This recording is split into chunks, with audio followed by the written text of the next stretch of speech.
ST महामंडळाचं राज्य सरकारमध्ये विलिनीकरण व्हावं या मागणीसाठी 5 महिने आपण आंदोलन केलं होतं। या मागणीला आता तुम्ही बगल काय देताय?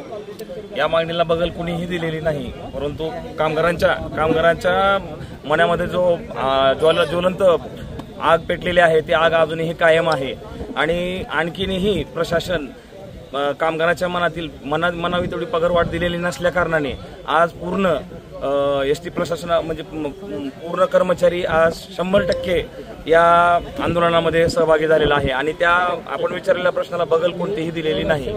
आता विधानसभा निवडणुका होऊ घातलेले किंवा होतीलही, विधानसभेच्या अनुषंगाने तुम्ही हा संप पुकारलेला आहे का?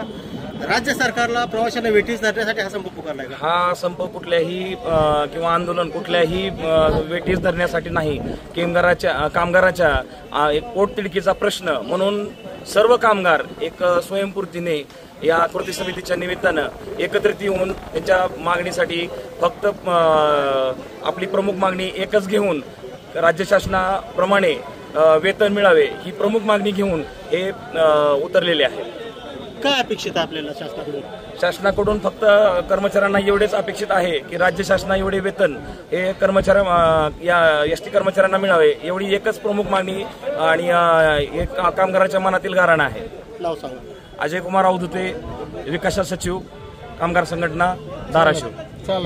पुन्हा सुरू झालाय आजपासून, तुमच्या काय मागण्या असतील? काय मागण्या संदर्भात आज संप पुकारलाय? काय कारण आहेत? किती कर्मचारी गेलेत? किती फेऱ्या रद्द झालेत? आणि याचा फटका प्रवाशांना बसतोय, काय वाटतं आपल्याला? आमची प्रमुख मागणी ही राज्य शासकीय कर्मचाऱ्याप्रमाणे वेतन मिळावे असून ही मागणी आजची नसून 2016 ते 20 तसेच 20 ते 24 आमच्या वेतन करार प्रलंबित आहेत। सुमारे 8 वर्षापासूनच्या आमच्या मागण्या आहेत, जे त्या संदर्भात 7 ऑगस्ट रोजी माननीय मुख्यमंत्री तथा दोन्ही उपमुख्यमंत्र्यांसोबत मुंबई येथे बैठक झाली। त्यांनी त्यामध्ये 20 तारखेपर्यंत बैठक लावायची व प्रश्न संपूर्ण निकाली काढायचे आश्वासन दिले होते, परंतु 20 ऑगस्टची बैठक आजपर्यंत लागलेली नाही। त्यामुळे त्यांना 7 तारखेनंतर आम्ही लगेच 3 तारखेची नोटीस दिलेली आहे। 7 तारखेपासून 3 तारखेपर्यंत राज्य शासन हे आमच्या प्रश्नासंदर्भात गंभीर नसल्यामुळे आम्ही आज हे बेमुदत धरणे आंदोलन संपूर्ण महाराष्ट्रभर चालू केलेलं आहे आणि यासाठी संपूर्णपणे राज्य शासन जबाबदार आहे।